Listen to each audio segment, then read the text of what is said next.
বরাবরই বাংলাদেশকে খাদের কিনারা থেকে বাঁচাচ্ছেন তাওহিদ হৃদয়। যখনই কোনো বিপদে পড়ে বাংলাদেশ দল, তখনই প্রয়োজন পড়ে তাওহিদ হৃদয়ের। আবারও তাওহিদ হৃদয় মান বাঁচালেন বাংলাদেশের।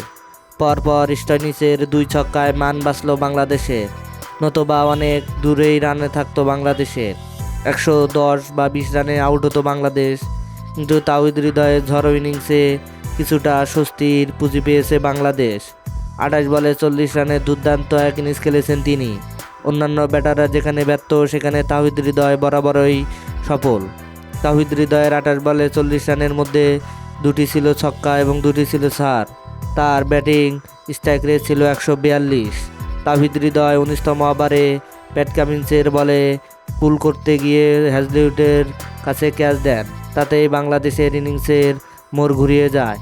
যদিও বাংলাদেশ দল শেষ পর্যন্ত 140 রান করতে পেরেছে 8 উইকেটে, কিন্তু ব্যাটিংয়ে নেমে শুরুতেই মারতে থাকে অস্ট্রেলিয়ানরা। শেষ পর্যন্ত 6 ওভার 1 বলে 64 রান করেছে অস্ট্রেলিয়া। হ্যাঁ দর্শক, আপনি কি মনে করেন বাংলাদেশ দলের একমাত্র খেলোয়াড় তাওহিদ হৃদয়? তাহলে অবশ্যই আপনার মূল্যবান মতামত কমেন্ট বক্সে জানিয়ে দিবেন। ধন্যবাদ। আল্লাহ হাফেজ।